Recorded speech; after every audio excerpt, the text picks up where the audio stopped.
Danger Dolan. Alright, so in the prelude to Cataclysm, Jaina and the rest of Azeroth was engulfed in the Emerald Nightmare. In her dreams, we see her make an alternate choice during the culling of Strathdome. She sides with Arthas and helps murder everyone in the face. She then follows Arthas to Northrend and meets up with Muradin. During a battle, she lets Muradin fall down a cliff and instead burns some skeletons to protect Arthas, whose wang she still desires.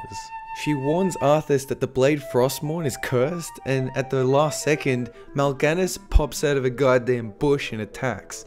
Jaina picks up Frostmourne and cuts off his head, but oh noes, she's now the Lich Queen. Back on the real Azeroth, Malfurion hoovers up the Emerald Mist, and Jaina is now fine. She's not actually an undead tyrant. In the Christie Golden novel The Shattering Prelude to Cataclysm, tensions mount between the Horde and Alliance. In response to a Night Elf caravan attack, Varian Wrynn sought bloody vengeance on the Horde, but Jaina convinced him otherwise. She secretly met with Thrall, and demanded he turn over the Horde attackers, as well as apologize to Varian because his feelings had been hurt. But Thrall was over Jaina's shit. He wasn't about to turn over Horde members for no little skirmish.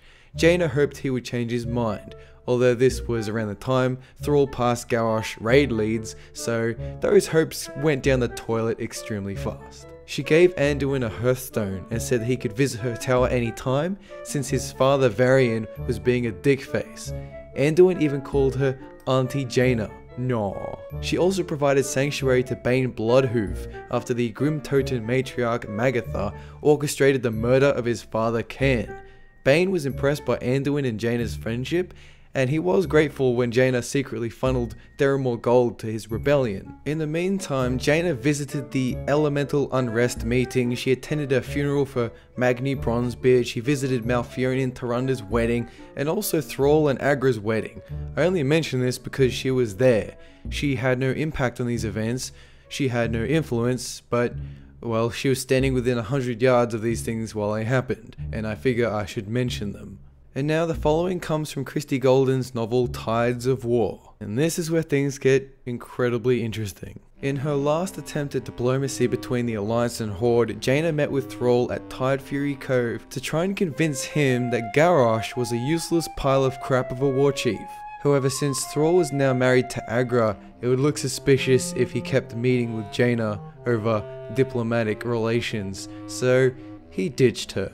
So Jaina returned to Theramore, but hurt she wouldn't be getting any more greenskin action, so she took on a gnome apprentice, Kindy Sparkshine. Kalagos, the former aspect of Magic Dragon, whom you may remember from the final Cataclysm cinematic, he showed up at Theramore to enlist Jaina in a mission to find the Focusing Iris, a powerful magic ball previously clicked by trolls looking to start the Malygos encounter before everyone has a food buff. So while on the detective mission, Kalagos and Jaina get to know each other quite a bit better, and lo and behold, Jaina started to develop feelings for him. Very shortly after that, Jaina was given a warning by an associate of Bane Bloodhoof that Garrosh Hellscream's horde were massing on her front porch, and she wasn't a fan of that. At the same time, Kalagos discovered that the Focusing Iris was under a cloaking protection spell, as if someone were intentionally hiding it from his sight. So Jaina sent out foreign posts and whisper spam asking members of the Alliance to help defend Theramore. She asked Dalaran, Ronan and the members of the Kirin Tor to show Theramore some love. The Kirin Tor's Council of Six agreed to throw her a bone, Ronan, the city's leader, even showing up to lend a hand. But this was the point where Jaina's tolerant, bubbly attitude pretty much evaporated instantly, because Garrosh wasn't dumb. He was a planner, a strategist, and Jaina was a noob in level 40 gear. It was Garrosh's plan all along to let Jaina gather Alliance forces from all around Azeroth to Theramore. Just like Hiroshima or Nagasaki, Garrosh dropped a bomb on Theramore, except this was a mana bomb, built using the Lost Focusing Iris, obliterating pretty much all of the city and killing every one of Jaina's people. Just before the explosion, Ronan opened a portal for Jaina and pushed her through, sparing her from the blast, but also irradiating her in arcane energy, bleaching nearly all of her hair. She left the portal and found Theramore destroyed. She touched her gnome apprentice's body, which shattered into dust, and Jaina, she lost her shit. No one can protect you. Kill the Proudmoore bitch. and bring me that bomb. Your people are despicable cowards, Orc. You're nothing more than rabid dogs, and you will be put down! Brave words, mage.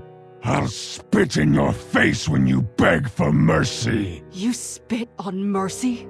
Then you will have none! You want carnage? Garrosh will get more blood than he ever bargained for! So with no city or friends left to turn to, she soon came up with a hideous plan for revenge. The Horde will pay for what they've wrought here. Once I reclaim the focusing iris from this abomination, Garrosh will know the true meaning of destruction. Orgrimmar will drown. Although most of the Alliance was devastated after the loss of Theramore, nobody seemed willing to follow her crazy Orgrimmar drowning plan, not even Varian or the Kirin Tor.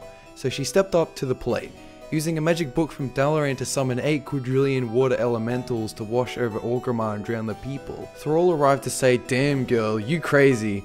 So Jaina replied to "back up bitch tits." Then she spent 2 mana crystals on a fireball card and shot it at Thrall's face, but he deflected it. Kalecgos turned up to console her. Revenge would not bring her people back. Thrall wouldn't make out with you if you destroyed his civilization. She would be the same as Garrosh, etc. So Jaina retorted saying she did what she knew to be right, which sounded like a very similar motive behind her previous boyfriend turned King of Death. Arthas is only doing what he believes is right.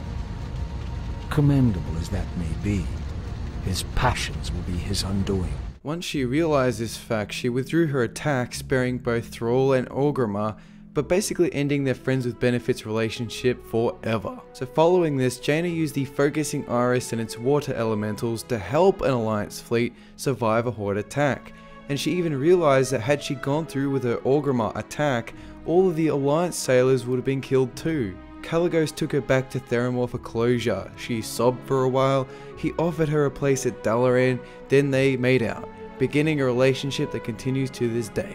That's it for part 2 in Jaina's story. Part 3 will encompass all the events of Pandaria right up until the climactic battle against Garrosh Hellscream. So stick around for that, I'll hopefully get it out by next week, and have a good one.